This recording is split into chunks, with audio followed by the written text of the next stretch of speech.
But I think people are too protective of their ideas, and they put ideas on this pedestal. Ideas are a dime a dozen. It does not matter. It's all about execution. I think the fail is when you are dead, when you have no choice. But if you have some choice, if you are alive, this is the lesson that you should learn and move forward. It was kind of like the Wild West. The tools that we used allowed us to break all the rules. Like, I still use Photoshop. I know you can't even say that loud these days. Like, yeah, shh.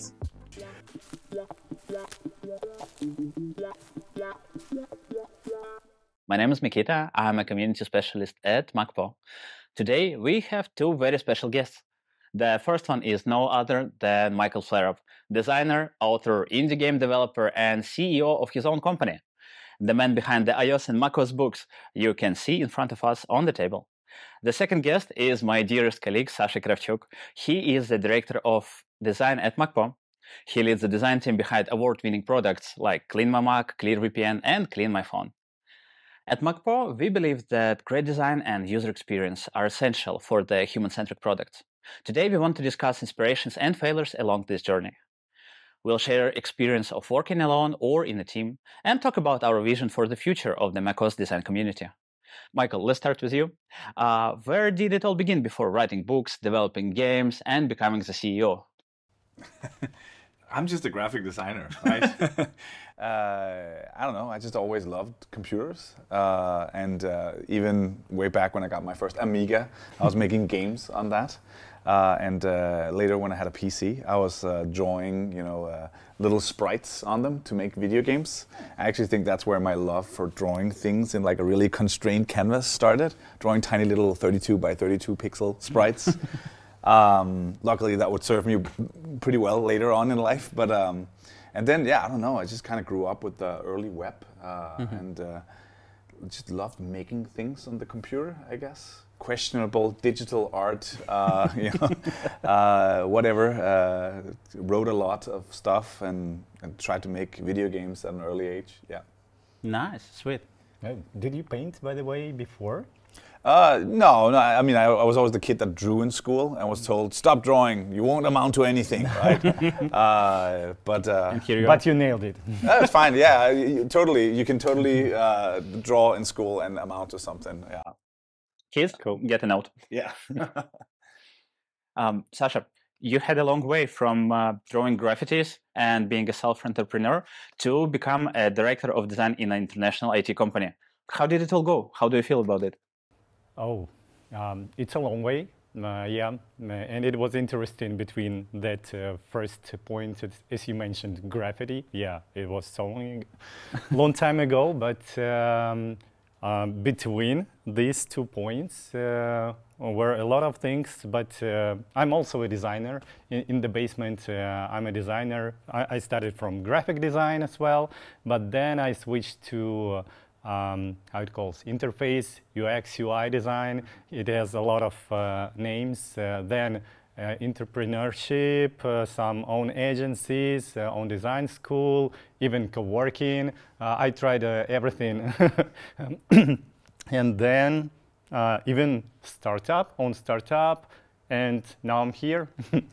So it's a long experience that I think makes me interesting designer, because as much wide experience a designer has, as much interesting designer, because we design user experience. So this is how design works, I think. That's basically design one-on-one, yeah? What would you call the biggest inspiration for yourself? Maybe in latest years? Or throughout your career? Oh, that's a big question. Oh, inspiration for the designer. I will begin now. Comfortable, yeah? Yeah. Let's start. It's a big question, I think, because everything around us, when you are a designer, is an inspiration. It started from architecture to, I don't know, clothing, especially for me, some cozy things around you, even some nice pillow. It inspires me. So everything what inspires you, it can be nice or it can be even ugly, because design can be also ugly. It can inspire you. Oh my God. Balenciaga, for example. Yeah, especially. Michael, what about you? Yeah, this pillow doesn't inspire me. Nah? No, Well, how about that one? Yeah, you get a better one, pillow. Yeah, it's fine. Yeah. No, it's just a classic question, right? What inspires you? I don't. Sorry for being No. It's fine. I think like I always advise like people to just really like. I like it when people love things fiercely, right? I just think it's a very human quality. It's very admirable when you have stuff that you really care about. Yeah. Hobbies or whatever passions you might have in your life, and so I find that very inspiring. Like I like to build my own computers. I build custom Game Boys. That's like I'm a huge beer geek. I'm Danish, right? So I do like beer. I winter bathe, like swim in the ocean during winter You times. made this ocean? Yeah. Swim in the ice and stuff like that. Oh, wow. It's very nice. I am a parent. Like you, like me, yeah. Yes, and that gives me. I love being a parent, and that gives me a lot of inspiration. So yeah, I think people find inspiration in the stuff that they love, right? And I think I've built a whole career just kind of chasing things that I find fun and interesting. Yeah, so I guess that's where I find my inspiration. That's actually cool that you brought up the parenting. Can you guys tell viewers more about how did your life change, like before and after the parenting? Let's call it like a work-life kids balance. Do you want to go first? You have 2 kids, so I think you should start. Oh, that's how it is. Okay, yeah, I have 2 kids. They're currently aged 5 and 10. I mean, of course, everything changes, right? We were just talking about this over lunch, right? I have this lovely analogy that I can bring it to the table. So when you become a parent, you could kind of envision your whole life as like a bunch of Lego bricks, and each brick, would be something that you're really passionate about, or your relationship with your partner, or sports that you're into, hobbies, your work, right? All that sort of stuff. You've sort of built a little house there. For a lot of people, this happens in their 20s, right? And then you have kids, and it just explodes. Like all the Lego pieces go flying everywhere, and then you get to choose 3.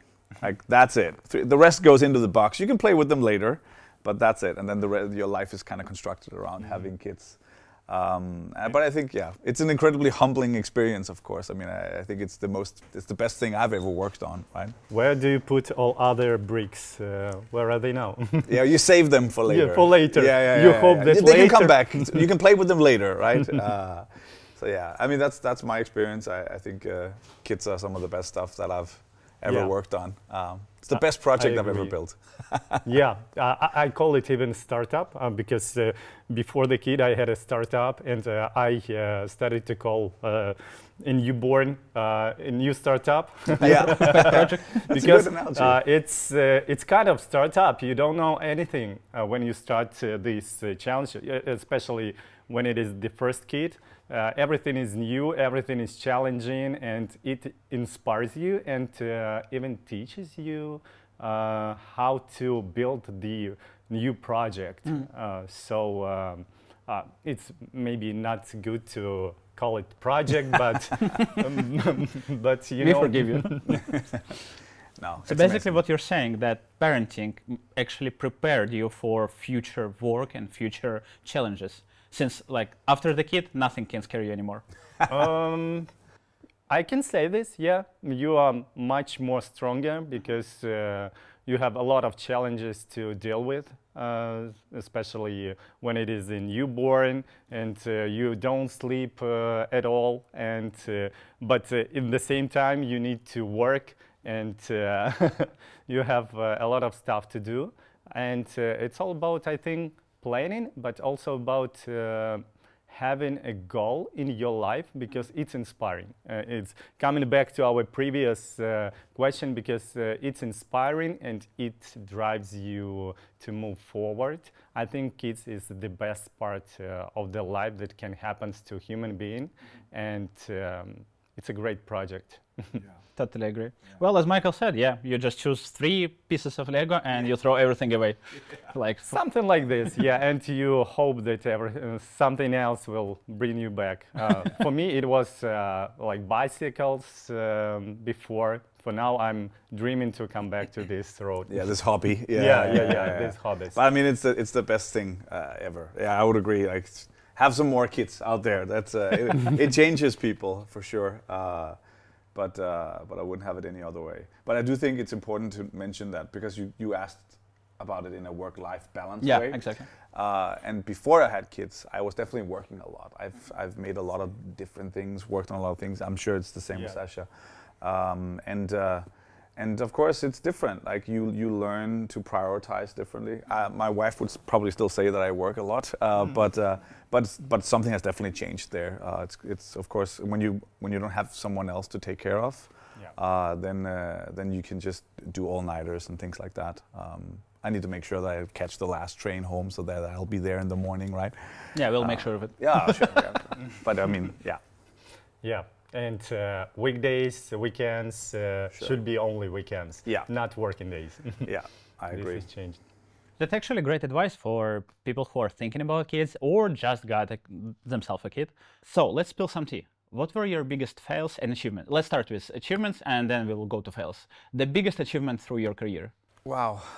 Not talking about kids anymore. Right? Yeah. This one will come back later. Biggest achievements.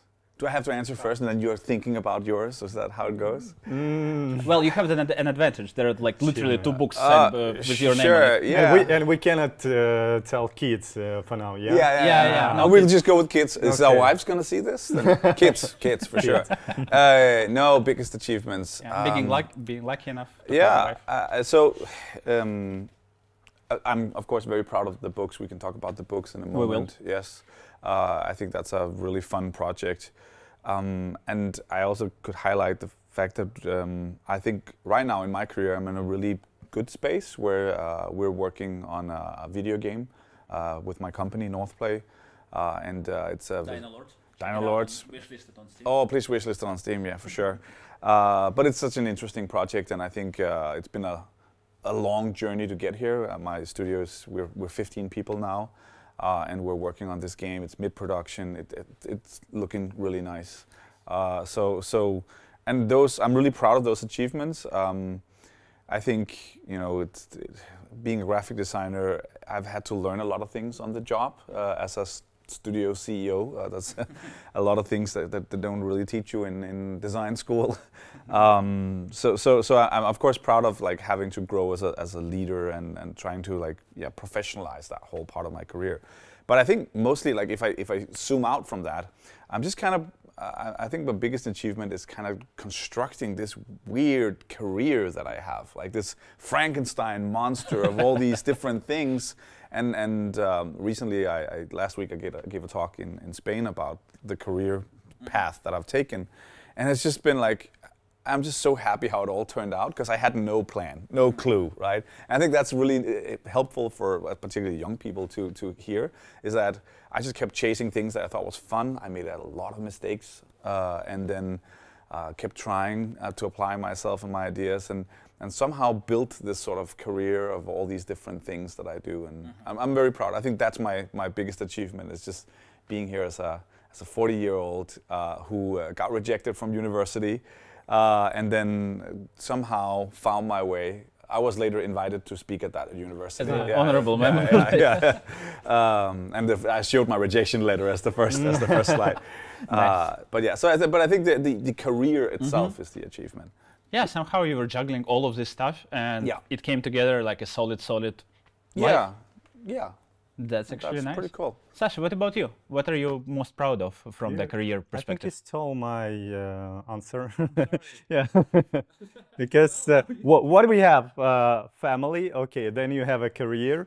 What do we have? Can proud of maybe some physical things that you are owning it, but it's just the things.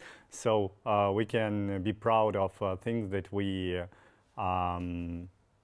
Some goals, life goals. So my life goal for a while was a career, and starting from the starting point, like a student with no money, and some career growing up, step by step. It was sometimes tough, and I'm happy where I am now.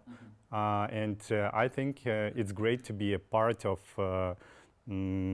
great product that use 10 million people. When I'm thinking about this, wow, it's inspiring, and I'm really like this achievement. And thankfully to the experience that I had before, because that experience brought me here. So, like this. Yeah. I accept it. What about the fails? Like, we are not talking about, you know, something that costed you the life or somebody or something, but maybe something funny that come up to your mind. Sure. I mean, I've failed many times in my career. Especially when you're an entrepreneur. Yeah, I think that's part of it. Like when you try a lot of different things. I've made products that didn't go anywhere or didn't have a monetization model, and it just ended up costing me money. Like lots of those things. But I think like one story was actually quite fun. I think it was 2013. I was running a product development studio called RoboCat at the time. We were making apps and like lots of these different things. A lot of iOS apps mostly. And one of them we had was this thermometer that was called Thermo. It's like we made lots of weather apps for some reason. I don't know why. But it showed the outside temperature. And then we got some hilarious 1-star app reviews from it sometimes. Because people didn't really, it looked like a thermometer. So people didn't really understand that, it's actually just pulling data from the internet, right? So we got like these 1-star app reviews. Like I took it to my fireplace and then it didn't even show the higher temperature. And then, it sort of, we told this at a party, and there was an electrical engineer there. His name was Marcus. And then we as the evening progressed, we started talking about, could we actually build a thermometer for an iPhone? And then no way. Yeah. And then remember when we had the audio jack, like a little hole that was in all our phones. Yeah. This is ancient history now. But the viewers who are younger than 30, maybe younger than 25, they didn't even know that there was something. There was a tiny hole there. Anyways, we made like a little sensor. We used the audio jack, a little resistance sensor, built an API on top of it, and voila, we actually had a thermometer for your iPhone. And we thought, oh, that's kind of cool. Let's make a little Kickstarter. And we asked for, I think it was like $35,000. Which to is launch it. Yeah, to launch it, to make some of these thermometers, right? Which is a lot of money, but it was hardware is hard, right? And we were like kind of nervous, and we launched it, and we got 10 times the amount of that money. And we were like looking at each other like, oh no. Because then we had to produce like 20,000 of these thermometers, and we had to grow the company, and we had to learn, like everyone worked on this, so I worked with some very talented people. And we worked on like shipping globally, packaging, like physical products is really challenging, right? And we had to learn all these things, and it was a lot of work. And I could totally say that I would never do that again. I would never. I mean, I think you have to be really. And I think my point that I'm trying to say when you talk about biggest fails is not. It was successful, and we ended up actually delivering all the thermometers. And it was a fun project by and large, but. You really have to be careful, like where the work takes you. You have to like really like stay focused, because if you just keep opening new doors, right? If you're not enjoying the work that you're doing, then the world has this tendency to give you more of what you put into it. So if you make something that you think is boring, or the work is boring, the world's just going to keep giving you more of that. The internet loves it. They'll just give you more boring stuff. Oh, you like this? Here, here's some more boring stuff, right? And it works in reverse, and that's sort of been my compass in my career. Is like, you do something fun, you put it out into the world, whatever fun means to you, right? And then other people will love it, and you'll get more projects of that same kind. So for me, the Thermoto story is like, it's not a failure. I was on the. It's definitely not a failure. I was on the front page of like Børsen, which is the biggest business publication in Denmark. My mom was very proud, but the work itself was not fun, and it led me to a place that wasn't great for what I wanted in my career. You were a bit overwhelmed with all of this as well? Overwhelmed, sure, yeah. And it just took me places that I didn't find that interesting. Like it wasn't what I wanted to spend my time on. Yeah, the moral is do fun, don't do boring. That's How you ended this story? You sold it? Oh no, yeah. So we had to make a company in the U.S. and as far as I know, it's still there. So yeah, oh. But yeah. So wow. you owning it? No. Oh. I parted ways with my co-founder. So, wow. but that was, I mean, It was an amazing time. I learned a lot. I don't think I'll ever design hardware again. I was actually really curious about when we had to do the books because I got flashbacks of PTSD of like shipping all these things to people. Yeah, but I think I think, but it's still I will still chalk it up as a learning experience. Yeah, I would call it. That's I think the best label you can put on it for sure.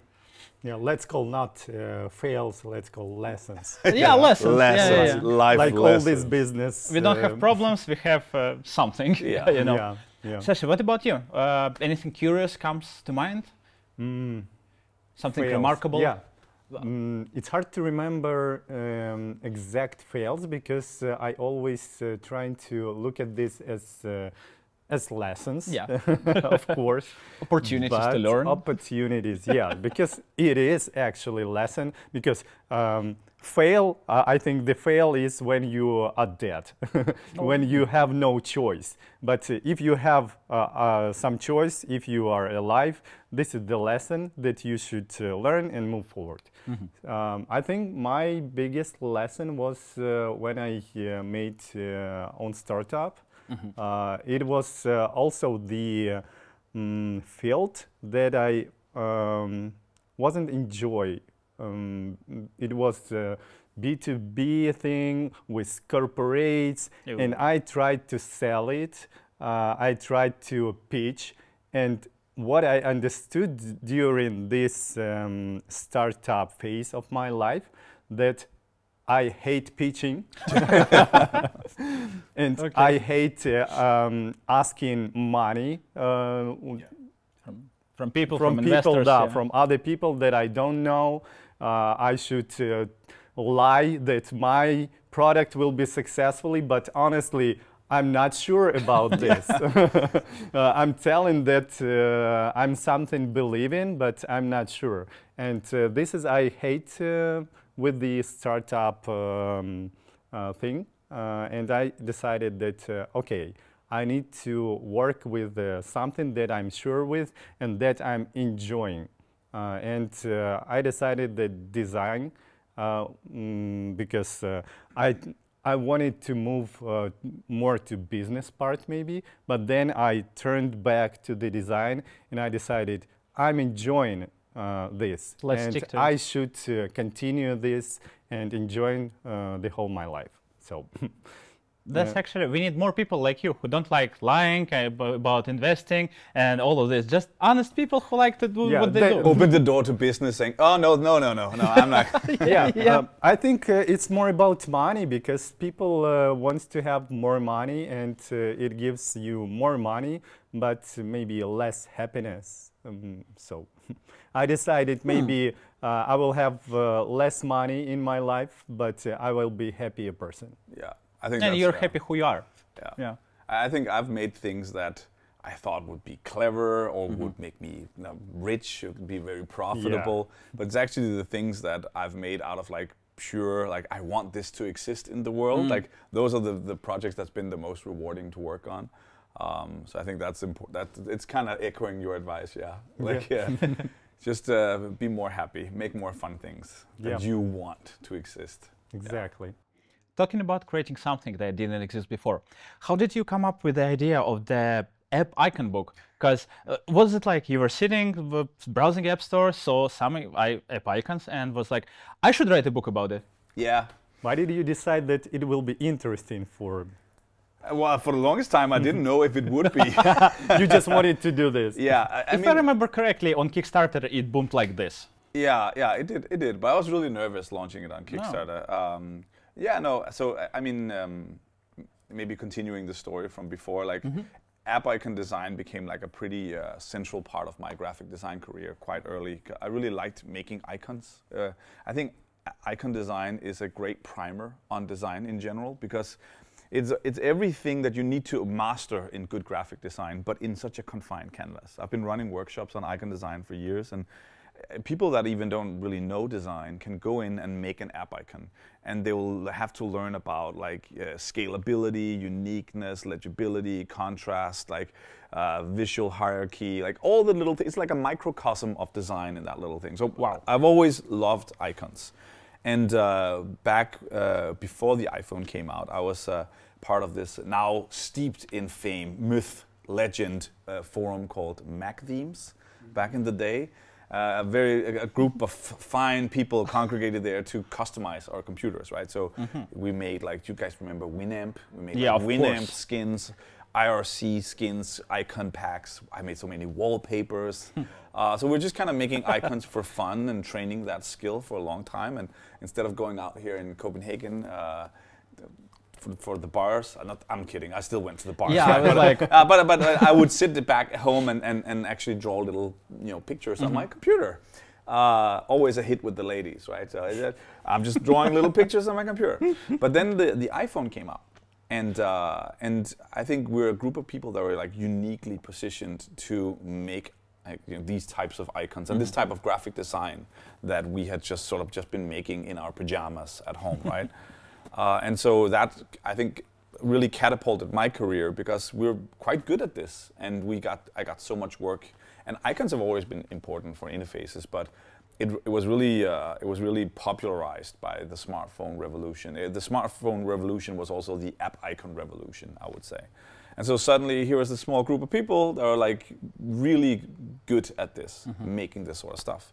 And so during my career, I've made thousands of app icons for clients around the world, big and small, and that's sort of been like a central part of it. And even to the extent that I made tools for other people to make app icons. So I was sitting one day at home and I was like bored of making the same stuff over and over again. So I bought a domain called App Icon Template, and then I made a free Photoshop template, uploaded it, and it got more than 1 million downloads. And actually, most app icons in the early days of the iPhone were made using my tools. Oh, wow. And I know this now because when I made the book, I asked people to send me their source files, and I could see that they made it with my tools. And so I think icons have always been a central part of it. And then fast forward to the book, I felt like it was weird that there were no such thing in the world, right? There were logo books, we all have them, they're beautiful big tomes. Yeah. Probably some of these books are like coffee table books with logos. And I thought, why haven't anyone made a coffee table book for app icon design? And so I thought, I'll do it. And then very publicly, I tweeted it out, bought the domain. I was like, I'm making a book.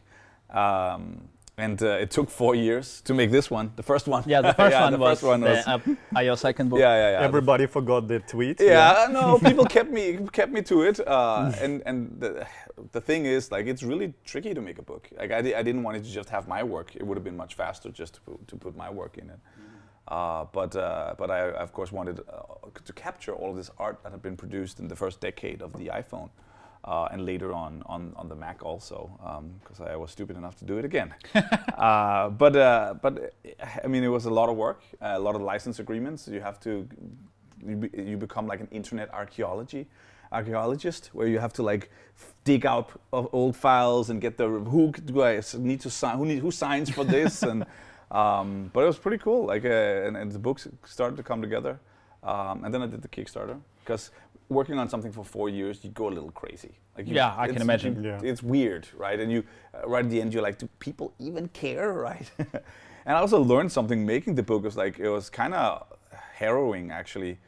So I just wanted the art to be, presented and put it on that pedestal that I think it deserves, because it's such a cultural thing. We've had these icons in our pockets for a decade, right? It's people organize their home screens. They have live debates when Instagram changed their icon or whatever. Icons have become a lot more like personal in a way.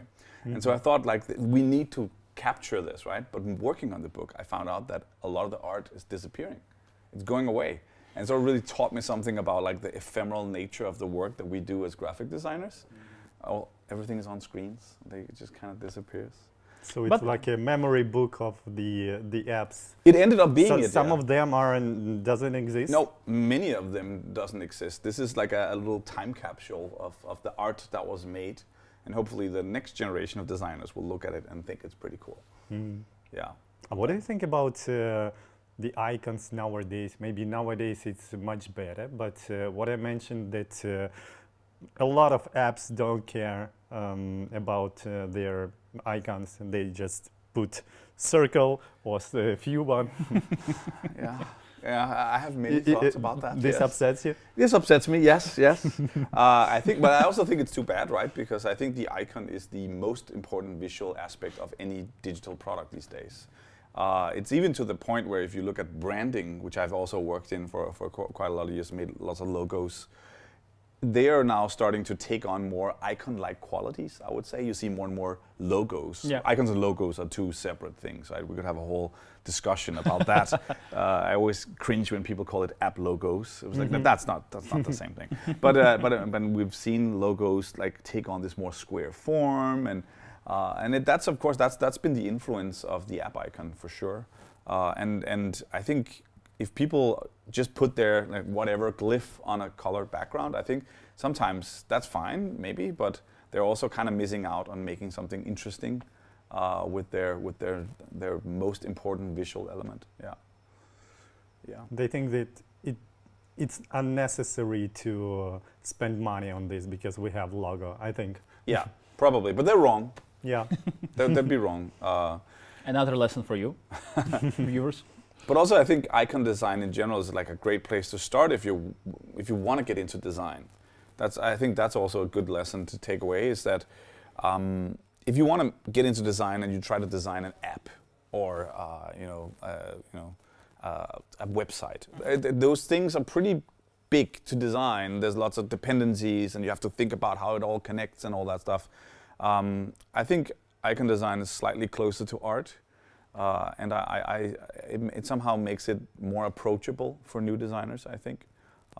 So yeah, I always recommend starting there, and I have made lots of tools for that. So yeah, exactly. People are using the Michael's tools for like decades. Yeah, go be one of them. Yeah. Talking about the icons, Sasha, do you want to tell us more about the Clean My Mac icon, the Viper, the everything?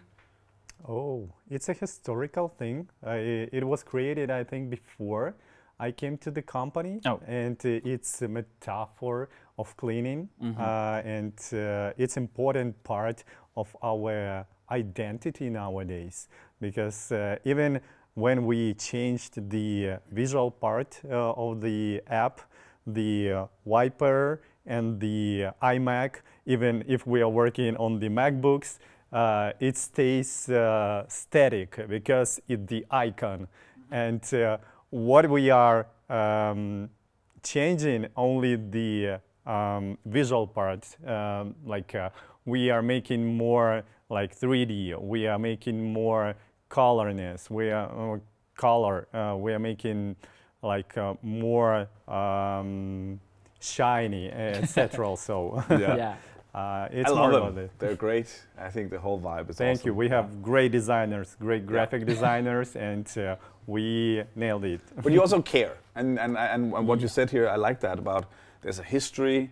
You kept it. Like I'm a Clean My Mac customer, right? So, and I think it's amazing.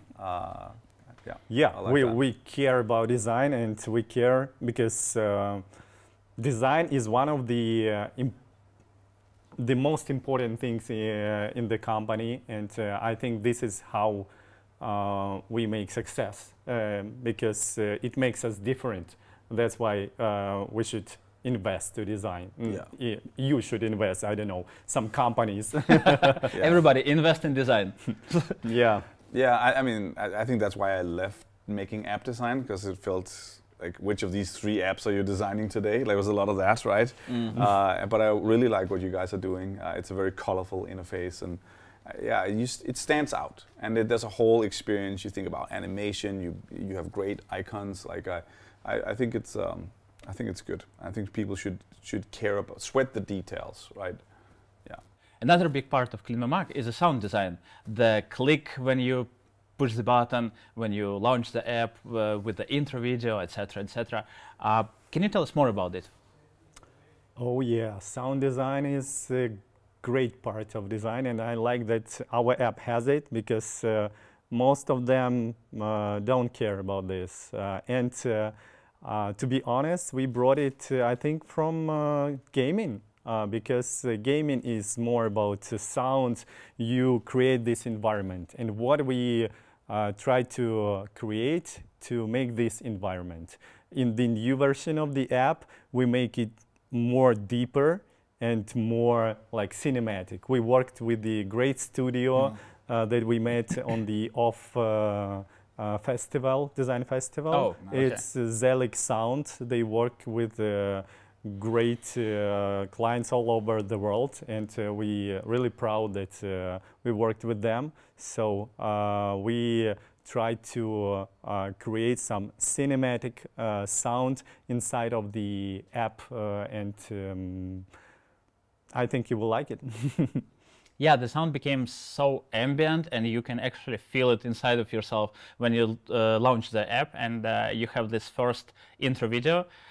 It was like I was in a movie, you know, the old times when you had the Dolby Surround sound, Dolby Surround advertisement in the beginning of each movie when you went to the cinema, and it actually brought the same feeling for me. So yeah, the question, why switch to game dev? Can you tell the viewers more about how did you switch to game dev, to gaming design? Yeah, sure, I can talk about that. I mean, as we already covered, I was always a huge geek, Yeah, right? A bit nerd. Yeah, massive nerd. But I mean, I always dreamt of working with games, and I made games as a kid.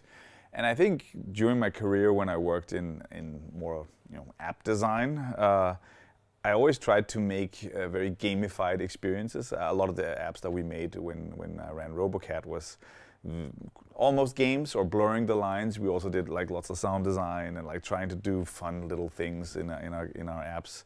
So I always wanted to make games. We actually made a few games. So it was natural for me to like when the time came for me to start this new company, I was like, I'm making a game studio. This is what I want to do. This is like everything's led to this moment. And I think maybe had also grown a little tired of doing design, like UI design in the app space. I think there was there is more art, I think, in the game. Yeah, there can be, but also like I think. When we grew up as designers, like it was kind of like the Wild West. The tools that we used allowed us to break all the rules. Like I still use Photoshop. I know you can't even say that loud these days. Like I mean, I have a great appreciation for people who use some of these other wonderful tools. I really like the Sketch team, and I know a lot of people use Figma also. And I've made tools for all of those apps. But I think something kind of happened with the next generation of tools that kind of restricted things a little more. It's kind of like what happened with Flash back in the day, right? All websites were kind of crazy artful. You can click everywhere and sounds would pop up, and like it more bled. Like I think art and software bled together a little more. Whereas we got really good at it, and now it's a little more stringent. It's like particularly in corporate design. Like I feel like we're just putting different colored squares together, right? I'm just drawing squares. There's a lot of that, and you really have to fight if you wanna make something artful or something that's different, that doesn't adhere to that doesn't violate some design system or some rule internally in the company, and so yeah, I that's why I fled into game design. I think I wanted to do UI design. I kind of and game UI design has a lot more axes that you can play around with. There's a lot of different things in that space. There is no design tyranny in gaming. There is very little design tyranny, but also I think the thing for my career has always been that I was just drawn to making experiences for people, right? So when we made apps or we made services or whatever websites, I was always trying to tell this little story to people through art, through sound, through whatever little quirky detail I could put in there. So, and I think games is like the perfect expression of that, really. So I've probably always gravitated towards that. It's a space where the goal is literally to have people enjoy themselves, like to create something that's fun. So I transitioned into making games full time. Luckily, some people were good enough to wanted to join my company, and we launched. The first game we worked on was a game called Conduct This for iOS. Yes, Conduct This. It was like a train action puzzle game, and you'd basically, like, it's still out there. It has millions of players. It's quite popular, and we ended up actually making it for Switch as well, and for Steam also. But it's like you control these little trains and make sure that you transport passengers and not crash into each other. It's like a little action puzzle game. And we had 8 months before I ran out of money. Oh. So I was like, okay, we got 20 levels now when time was up. We got to ship. We're shipping it now. And that's actually one of the reasons why I conduct this, still to this day, is a very difficult game. It's really difficult. I've seen grown men cry over it on YouTube. So we launched, I think this was like Christmas of 2016, maybe? Oh. Yeah. We launched it. We really wanted to get it out before Super Mario. Remember when Super Mario came to the iPhone? It was a big deal, right? Yeah. And we were like, oh no, it's gonna drown out a little launch of our little train game. And then we launched, and of course, we did everything. You do the newsletter, you do the other things, and we got around 10,000 downloads, which was, cool, but not enough to run a studio on. And so, and then the lockdown happened, right? It still happens with the App Store, where they basically locked down the App Store over Christmas. Yeah. So nothing really moves there.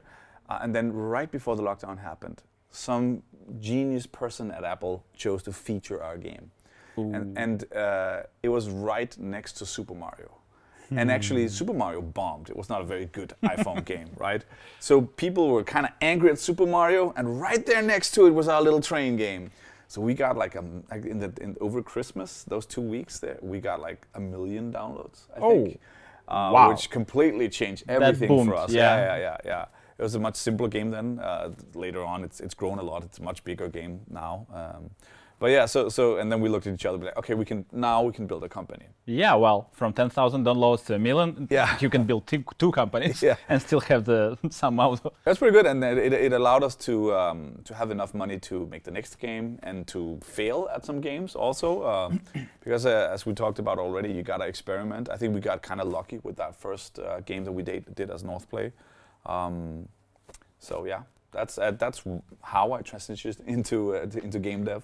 As a huge nerd, I thank you and people like you who develop games to make our lives better and add more art to this. So yeah, on behalf of all nerds, thank you. Thank you. We discussed previously that you prefer, well, not prefer, but most of your work you were doing solo. Sasha, you from the other side worked a lot as a part of the team or as a leader of the team lately. What are the biggest pros of working as a part of the team? I think it depends on the like a kind of work, but mostly I like the teamwork because especially big things should be created by the teams. And if we are talking about design, you can start something and then you can create a team that can continue this. If you are like a solo thing, you can do this as a solo design, I don't know, but then it will grow and you will need to learn much more things and you will become not designer anymore. You will become entrepreneur, I don't know, marketing specialist, etc. So solo designing is not about designing, it's about creating something new, because design is usually it's a small part of something big. You should know everything else. But teamwork, I think it's a key of successful, I don't know, apps, games, etc. But it should be led in the right way. Because team, I believe in a horizontal thing, and I believe that people, all team members should have the same kind of voice, but the leadership is very important. How can you make sure that these new people, new designers that you bring to the team, and well, when you assemble the team from the beginning, that these new designers, they won't lose the idea that you had in mind when you were working alone? It's a great question because, yeah, everybody who is solo player afraid that somebody else won't understand the idea and it will be different. the idea is it will be different totally, yes, but you should understand that it's okay. It's okay that it would be not maybe such visually as you imagined it, but it's cool because somebody else will bring new sauce, new juice to this. And I'm enjoying how it can evolve, yeah, like because when you are seeing something from your idea is growing up, it's amazing. I'm trying in my leadership experience, I'm trying to give a freedom to the people. I'm not leading to, this is my straight idea. I give the seat and I'm trying to grow this seat by skills and new ideas. I love when designers brings the ideas to the app, to the design, etc. Like a digital gardener. Yeah, yeah. like that. The good little leader is a gardener, I think. Yeah. It goes on your business card. But I you'd be surprised on which cards it goes. But I think people are too protective of their ideas, and they put ideas on this pedestal. Ideas are a dime a dozen. It does not matter. It's all about execution. And most ideas, to be honest, if they're so frail that they can't survive being passed on from someone to someone else, it's probably not that great of an idea anyways, right? But I understand your question and more also like the continuation of like whatever overall vision, like, and that has a lot to do with also strong design leadership, as you were talking about, like just being able to hear everyone out and stake out like a direction and be like, we're going in this direction. It's gonna be different from what I envisioned, but it'll be better, basically. Yeah. Cool. Hopefully. That's the plan, anyways. Yeah. I'm a big believer in that. Or it gets shittier and shittier and shittier and done. Well, then you are not doing your job very well as a leader, I would say. So yeah, but yeah, no, we talked about solo. You kind of pinned me against Sasha as being someone who works solo, and now I work with 15 other amazing people. So I love teams in general also. But it's true that, and I think particularly if there's a lot of designers out there that are sort of trying to get a foot in the door, it can be, there are some parts of design that you can do alone, and if you're just sitting there and using it as an excuse, like, oh, I don't have anyone to make something with, then I think then that's maybe not that great. Like I think there is something to be said for making things just on your own time, alone, with a strong vision, and you can make decisions and you can power through. And maybe that's smaller projects, but I've made a lot of stuff that I just made up, right? I'll just make this thing up and set up late at night just to draw something or come up with a fun project. I drew all the Star Wars characters as app icons at one point. Nice. Yeah, I called it App Icon Wars. Hopefully it wasn't sued. Yeah, well, luckily, Disney is on your ass. Yeah.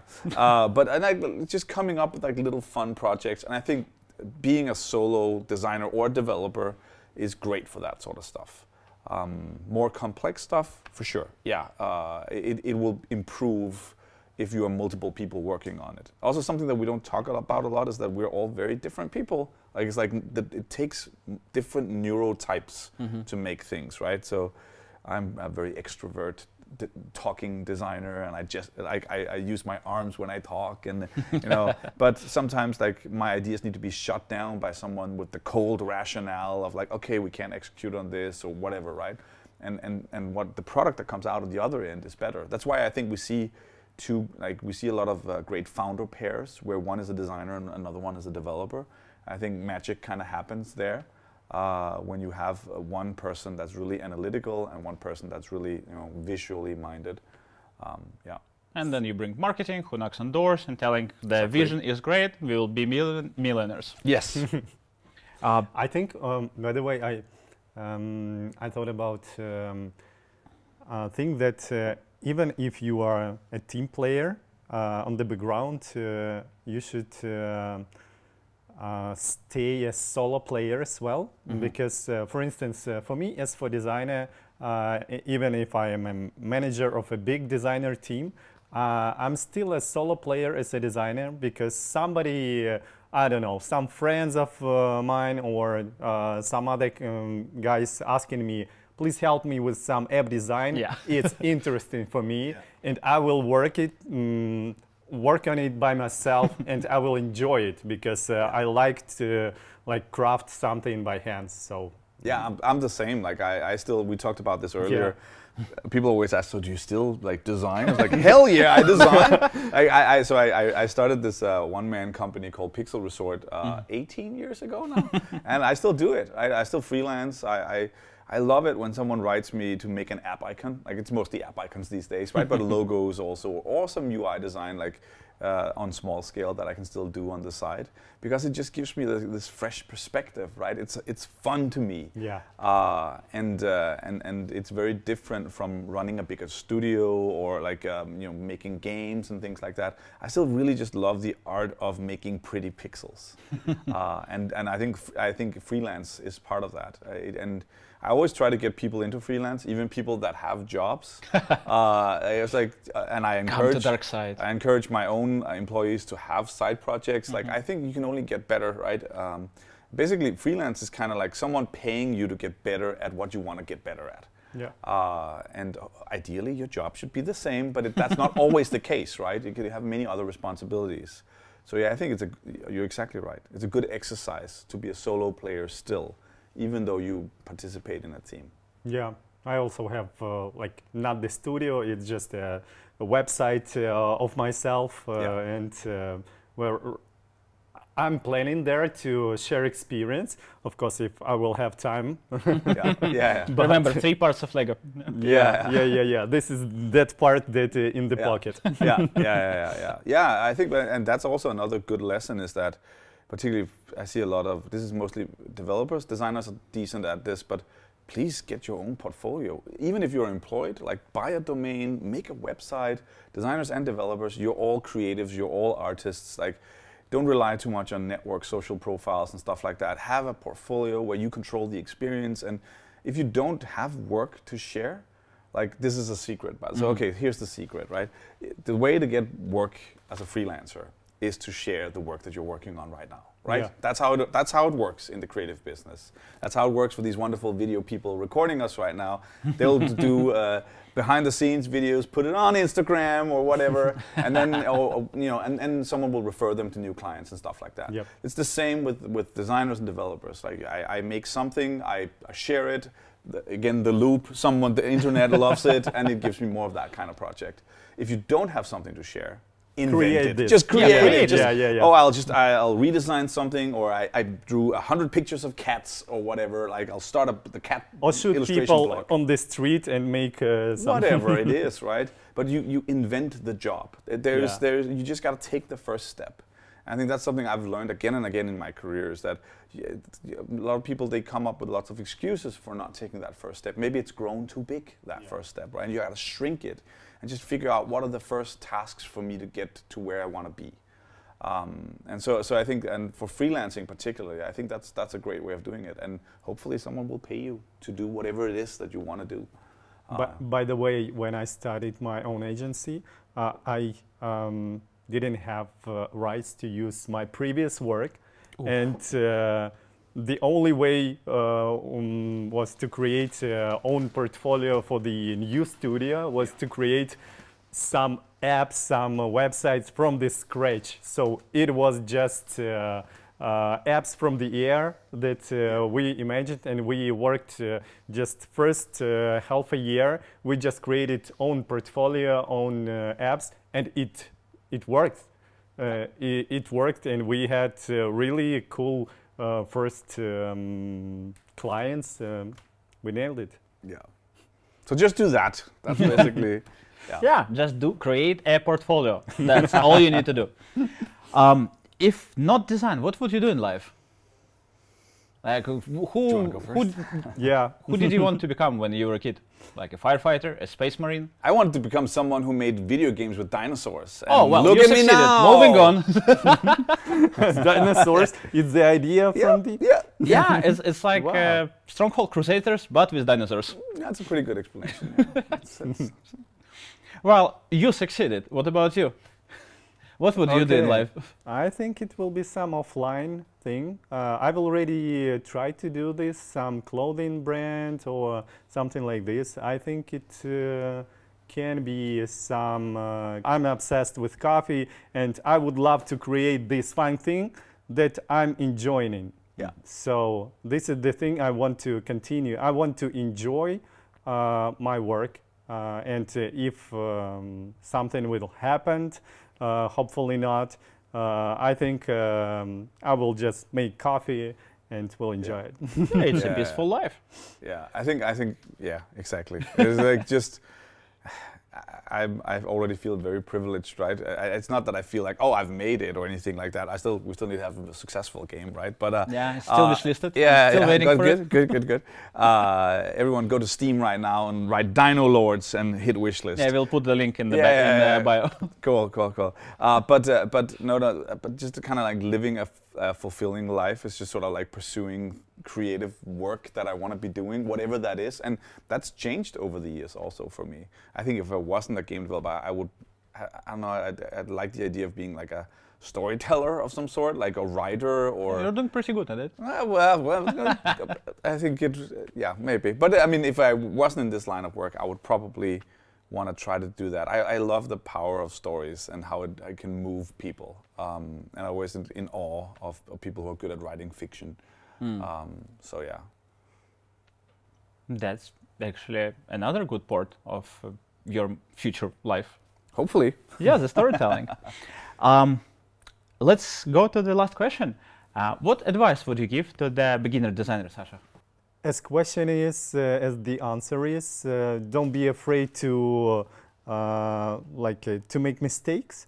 I think it's the most important thing, not to be afraid to research, to try something new, to try even different things, not only design, but for instance, I tried even something in, I don't know, some business advisor. I thought maybe I can design business processes. I tried this, I tried startup, etc.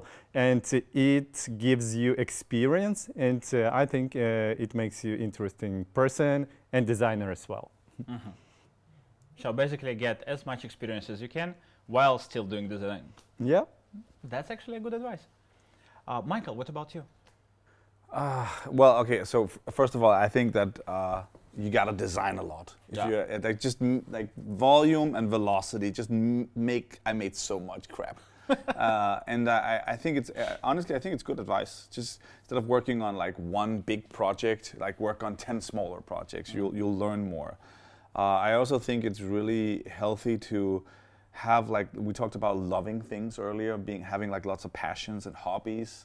I think that's a great source of inspiration, and I think we should always sort of like seek to like expand the hobbies that we have, fall in love with new things, broaden that horizon. I think that's kept me energized. People always ask like, how do you work on so many different things? I was like, that's exactly how I do it. You jump around. You don't work on one thing for a long time because that burns you out. Like you want to switch up. Today I'm like talking to amazing people here, and tomorrow I'll work on some more video games, right? And it's like changing things up. Last week I was in Spain to give a talk, and like, so I really think variety is a good way of doing it. People that sit down and be like, okay, I'm going to read the whole book now. I'm going to do the thing. I'm going to go to. That's why I think a lot of design schools also fail. Is because people sort of they try to sit and learn this in this vacuum, right? And then just go through it all. I think that's bad advice. I think you should taste all of what life has to offer. It'll just kind of echoing what you said, like it will make you a better designer, a better maker, and then just kind of try to make a lot. Like just write stuff, make stuff, build stuff, learn how to code if you like whatever. Like figure. I like to like make little products. Like even for like our family, like we do like. I'm always the guy recording the travel videos and everything and making that sort of stuff. But also every year, like I try to like take the 200 best pictures we've taken in a year and create like a little book. We've done that for like 15 years now. So we have each year. Wow, that's actually amazing. Yeah, and I really like turning things into little products. It kind of gives it a shape in a way. Kind of like with the books, same way. I want this to exist in the world, and so I think designers should do that. I think that's like figure out what is the desired thing you want to see in the world, and just try to work towards that. I think that's good advice, for new designers, for any designers. Yeah, I think for any person, I think. Yeah. Even, not even in design. Not even in design. Yeah, it's just for any person who wants to fulfill their dreams or live the life for their fullest. Yeah. Life is more full when you don't stop to explore. So don't stop exploring. Our time is up, but before we go, we actually do a giveaway of these magnificent books. 3 of them will be macOS icon book, and 1 of them will be about the iOS icon books. Books by Michael Flarup, signed by author. The rules for the giveaway will be under this video, so check them out. And that's it. Thank you for watching us, and hope you enjoyed it. Well, thank you for your time and for all of this.